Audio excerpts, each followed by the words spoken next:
We are so back sa aming Saturday Chikahan. Yes. Ito po si Alwin Ignacio, The Diva That You Love. Kasama ko ang aking kaibigang bonggang-bongga. Glenn si Bongga. Ito po ang The TT Show, ang Tarayan at Talakian Showbiz Edition. At syempre pa, pag-uusapan natin ngayong Sabado ang katatapos lamang ipalabas ang dokumentaryo ng SB19 na pinamagatang Pagtatag.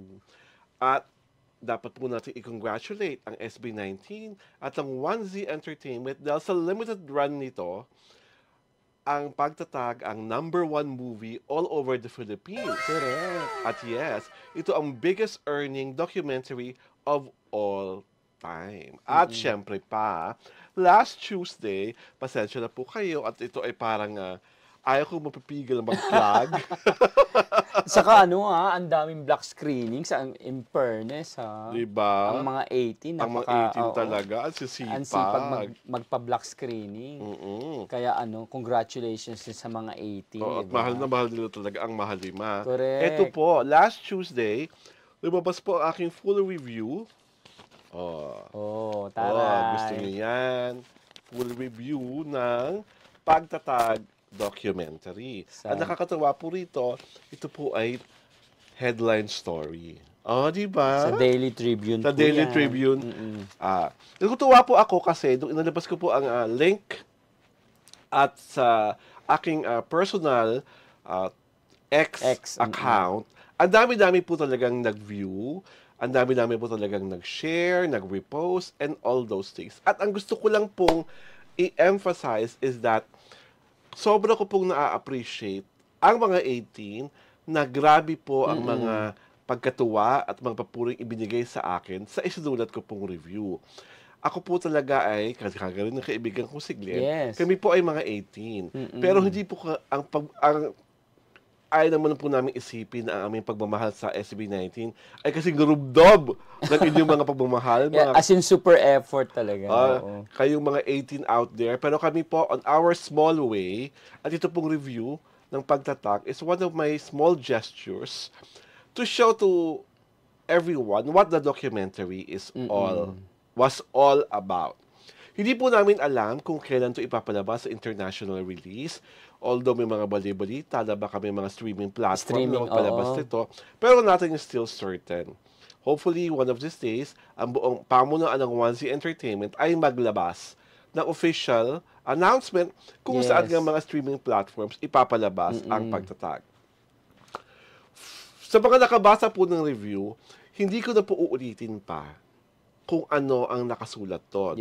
Ang gusto lang naming sabihin is, una, ako po ay hangang-hanga sa SB19 dahil sa nasabing documentary, pinakita nila talaga ang hirap, pagod, kanilang drive, at passion para magpunyagi sa kung anumang pangarap nila. Talaga ang dream ng SB19 ay makilala ang P-pop at original na musikang Pilipino sa pandaigdigang tanghalan. At dahil unti-unti, dahan-dahan, na-achieve na po naman yon ng SB19. Meron silang mga hits, di ba? Tulad ng Gento, tulad ng Bazinga. May mga bago silang releases from Stel, may Room, may di ko masabi. Sabi ngayon, may bago pa yung Anino, may bago release si Josh Callen, diba? May si Ken, kagagaling lang ng Japan, nag-perform to promote the Seven Sins album. Si Justin din, diba? So, strategically, all these boys are doing their best para ang music nila individually and at the same time, ang music ng SB19 ay makilala sa buong mundo.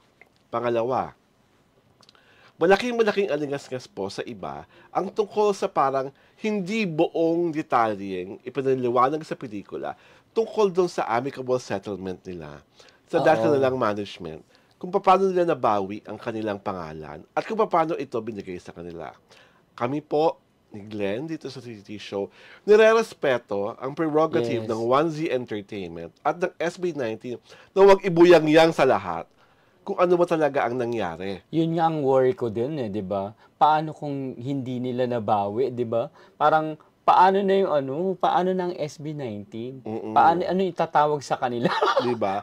Well, ang maganda na bawi, and I believe na one of the many reasons kung bakit hindi nila talaga maikwento ng buong-buo ang mga pangyayari, kasi paaaring may non-disclosure agreement. Yes, so. Diba? Napag-usapan yun ng kalikan na ng mga abogado. And syempre pa, hindi natin kailangan pang lagyan ng gatong ang apoy para lang makontento ang ating pagiging mausisa. Diba? Maging happy na lang tayo. Oo, na nagkaroon ng amicable settlement na ayos at respetuhin natin ang desisyon ng pamunuan ng SB19, ang 1Z Entertainment, at naging mga boys na hanggang doon lang ang gusto nila sabihin. I-present. Karapatan naman nila yun. Yes. Nagtataka na kasi ako sa mga ibang tao na parang bitin na bitin. So, para talaga umiiral lahat ng pagiging mga marites nyo. Kasi gusto nyo talagang inuurot nila kung ano parang every bit and morsel of the amicable settlement, gusto nyo malaman. Kaya nga po amicable, di ba? Maayos lang naging pag-uusap. Kasi yun talaga yung biggest controversy and na pinagdaanan challenge nila. Na hinarap talaga nila, di ba? Ang importante, maayos na yon. Huwag na natin pang balik-balikan kung ano ang mga napag-usapan. At doon sa mga taong feeling nila they were shortchanged, opinion nyo po yan. Diba? Kayo po ang nagsasabi niyan. Pero mas marami po ang 18 na nananalig na tama lang na ganoon lang ang pwedeng ibigay ng SB19 tungkol sa nangyaring settlement. Ang mas importante ngayon ay kung ano ang hinaharap. Kung ano ang mga parating ng mga pasabog ng SB19. Siyempre, wala pa tayong balita kung kailan i-release ang third EP nila, yung Simula at Wakas. Diba? Hindi rin natin alam kung sa bang susunod na araw, may bago bang kantang ilalabas si Pinulong Pablo. Diba? Kasi after EDSA, the song, wala pa siya ilalabas na bago. Or even as a group, diba? Kumbaga kasi, nakikita na natin ngayon, yung mga solo songs nila, singles nila, diba? As a solo artist, napapanood natin. Pero yung as a group, wala pa sila talaga yung bonggang bagong pasabog. Diba? Ang bagong pinakapasabog, syempre lalabas sa music video ng Kalakal. Ayun nga. Yung with Glock 9. Pero after that, kasi ang mga group songs nila after the post-pagtatag era ay yung Moonlight, yung Moonlight, yung Ready with Apple the App, tapos nga itong Kalakal with Glock 9. Hindi natin po alam kung sa mga sumusunod na araw o panahon ay may bago pang kanta ulit na ilalabas ang SB19 or a group or meron na namang bagong collaborator. Diba? Kasi alam ko yung mga individual projects marami pa. And I know for a fact na sinabi rin naman ni Pinulong Pablo na pinag-iigihan nilang maigi ang Simula at Wakas.